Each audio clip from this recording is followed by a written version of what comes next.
welcome back to Megan's science class. Today we're going to be talking about ecosystems, and specifically we're going to talk about trophic relationships that occur in an ecosystem.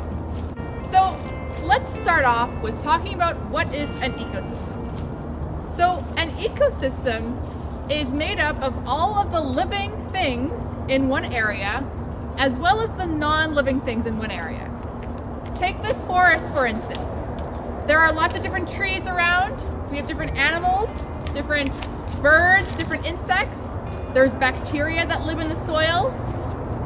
And there's also all the rocks, all of the dead leaves, all of the soil, and the air. Don't forget the water in the soil. So the combination of the living and non-living things in one area make an ecosystem. Did you know that the whole Earth is a giant ecosystem? If you think about it, there's all kinds of living things. There's so many living things that I don't even know the number of species. It must be in the billions, maybe even trillions. We also have a lot of water, there's a lot of air, a lot of rocks and soil, a lot of non-living things. And we're on a planet that's enclosed.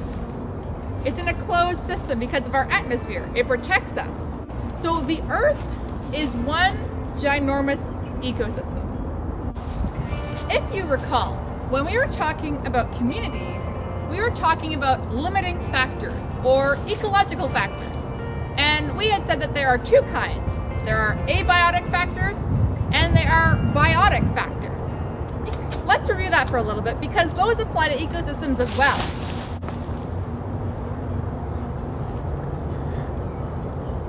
Good job. So, abiotic factors are non-living factors.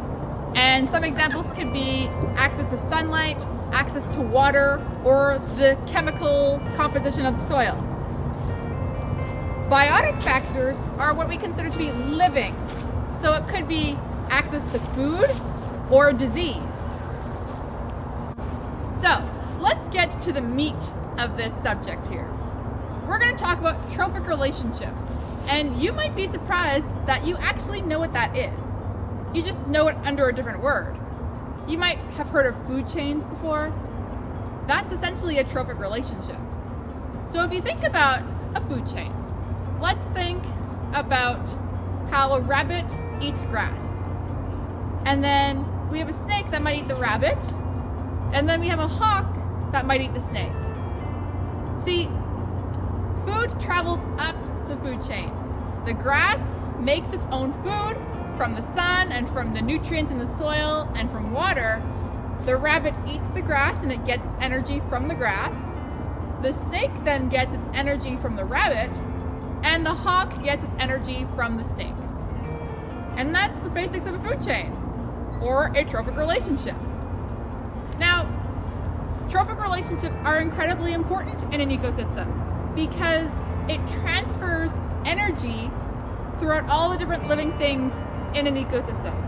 It also transports matter, or mass, which, we need in order to grow. So here we have a prime example of a plant species, also known as producers. You see, at the bottom of the food chain, you have your producers. They're the ones that provide the energy for all the other animals in the system, in your trophic relationship. These plants produce their own food through photosynthesis. That means they take energy from the sun and they combine it with the nutrients they get from the soil and the water, and they make their own energy. Producers are also called autotrophs, meaning self-feeding. Auto means self, and troph means to feed. So we know that plants can produce their own food because of the sun.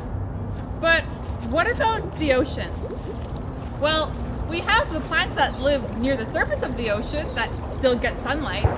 But did you know that there are actually plants that live in the darkest part of the ocean, where they don't get any sun at all? So how does that work? If plants need sunlight to make their own food, how do these plants exist? Well, they exist because of something called chemosynthesis. So chemosynthesis means that they form their own food from chemicals. So in the deepest parts of the ocean, there are these vents that have steam coming up, hot gases coming up from the crust, from the mantle. And these spots make the waters very warm, whereas normally these waters would be incredibly cold. And not only do we make it warm, but it brings up chemicals from the crust. And these chemicals are used by plants to make their own food. After you have the producers at the bottom level, you have a couple of levels of what we call consumers. So consumers are animals that eat food, whether they eat plants or other animals.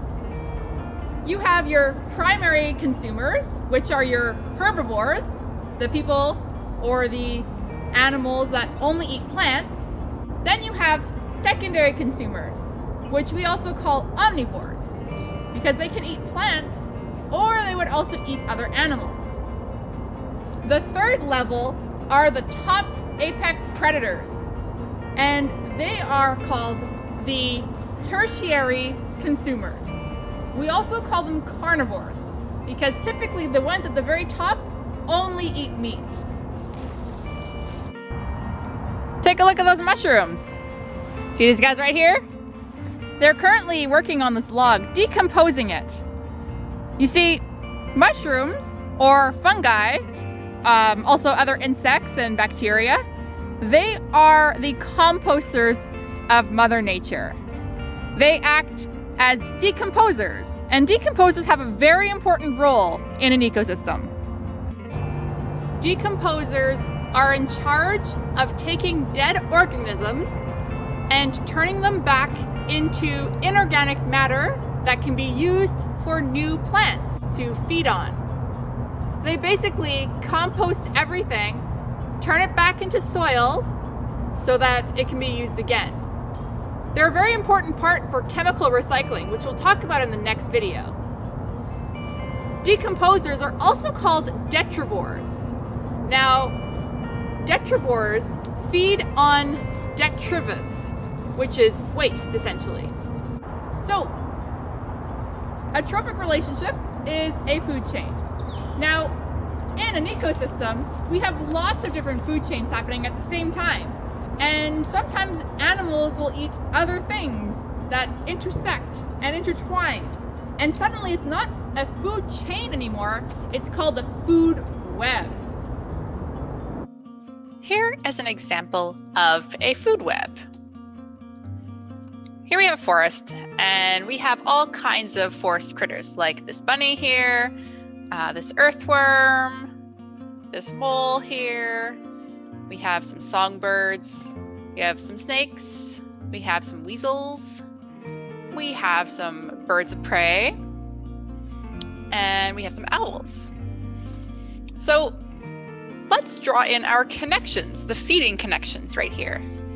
So here, the bunny would eat the grass, and the worm would also be eating the grass. So here we have a couple of connections already.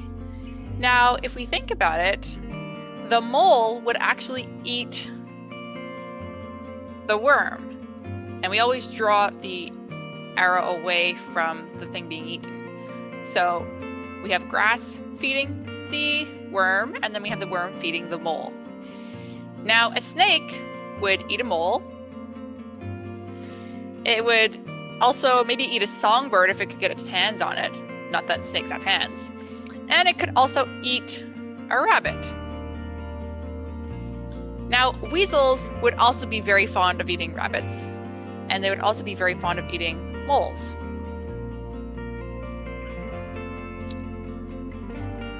Then finally, we have our apex predators up here.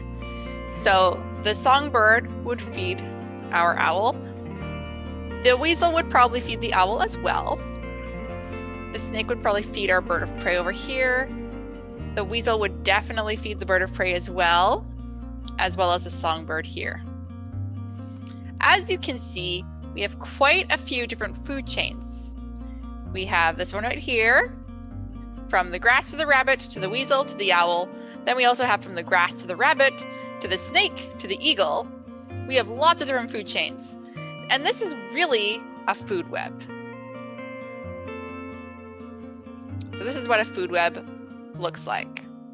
So, in summary, ecosystems are comprised of all living and non-living things in a certain area. Trophic relationships are a big part of ecosystems, and you would know them as food chains. In a trophic relationship, you have producers at the bottom, which make their own energy.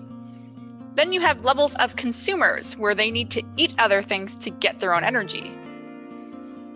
Decomposers will turn dead organisms into inorganic matter that can be reused for new plants. Finally, food webs are made of many intersecting trophic relationships.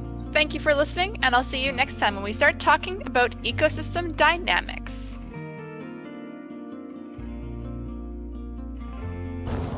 Hello everyone, and welcome back to Megan's science class. Can't do this in your ear.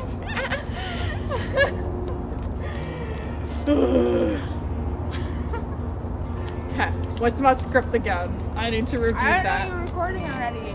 I am recording. So we know that plants can produce their own food because of the sun.